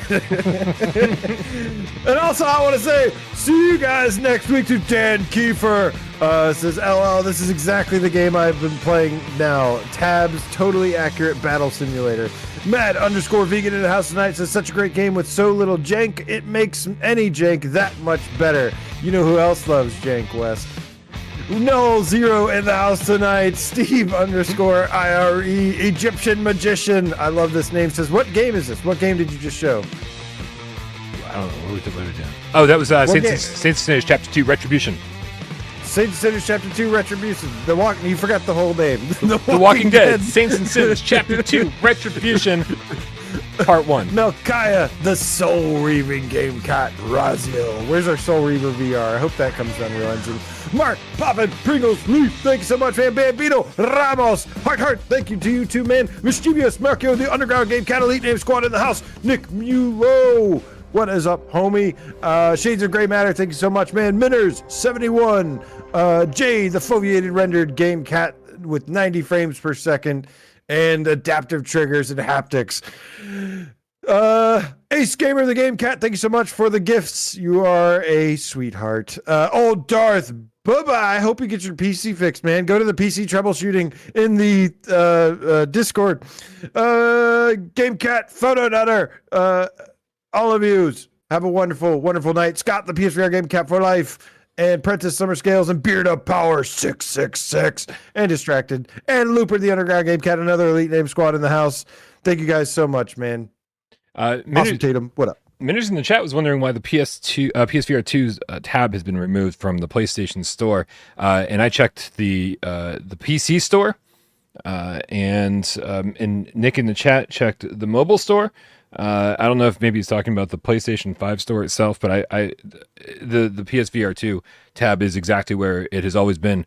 So I don't know what's going on, Minners. It's missing from the bottom right of the console store store. Oh, the console store. Get to it. Okay. Yeah. Because didn't you hear, man? Sony gave up on PSVR2 at launch. Yeah, confirmed. PSVR2 is dead. Confirmed. Yeah, PSVR2 is dead. Where's all the articles? What the fuck? I'm disappointed, media. You're slacking. Show. You guys want to see what happened on this day and without Parole history before we get out of here? Sure. This is always amazing. I'm still sad about last week's To the Top sequel coming to PSVR 2. It's like, wait, but it could still happen. Let's see. This is what 8/22. Oh, we can go 8/22/22. Hey-o. Let's see. Let's do that. Here we go. This is what's happening August 22nd, 2022. PSVR after the fall, Rec Room, Alvo, PSVR 1 is still kicking. And then also, did the PSVR 2 price just get leaked? The answer is no. Because we're all very shocked when at the sticker price of what the PSVR 2 when it actually came. But yeah, this is man. So it's pretty late in the PSVR 1 generation. Still getting after the fall of Rec Room and Alvo. PSVR 1 was still kicking later in life. We got after the fall came out. After the fall was a kick, all right. It was kicking the nuts. I wonder what the Rec Room thing was. I wonder if it was that driving mode or whatever. It was like the Cars update, where it had that. Right. Yeah, there was. The stuff the stuff they're showing. It's my thumbnail. The stuff I put on the thumbnail. I choose not to believe I was ever a part of the show. Is the shootout thing? I forget what it was called, but it was the Old West thing where you ran around. It was like this PvP first person shooter type thing. That was actually a lot of fun. I jumped in and played quite a few rounds of it. But yeah, it's like that buggy thing, the dune buggy racer thing that they did was pretty cool too. So that's probably what it was. Yeah, because Rec Room had been around for a long time at this point.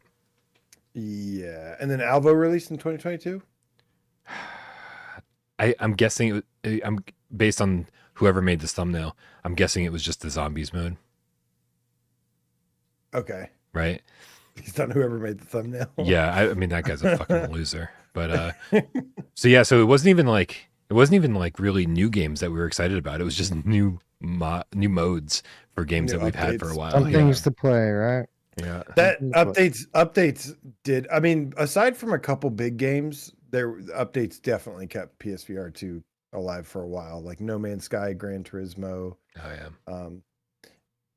And that's why I was like, yeah, I got to do more this time because I'm not just going to survive off updates again for another for another 3 years. Yeah, well, we'll see what happens during the last 2 years of PSVR 2's lifespan, but we are nowhere near there. We're about to hit, maybe the Better most be exciting. some fucking banger exclusives. Yeah, by the end of it. well, definitely the most, as far as I'm concerned, other than like launch, this is the most exciting PSVR 2 has been has had yet. Like this upcoming season, crazy good. Starting from like literally next week on, I feel like it's going to be awesome. Which falls in line with PSVR 1 because the end of the second year of PSVR 1 was like peak VR everywhere. Like that was Astrobot, Firewall 0 Hour, Tetris Effect. There was some other stuff that came out around that time. We got hit with a lot. Yeah. Persistence came out that summer. Yeah, this shit's about to get good. Yeah, hold on to your butts. All right, we're getting to the cool part of VR. All right, guys. Thanks everybody for hanging out. Love you guys.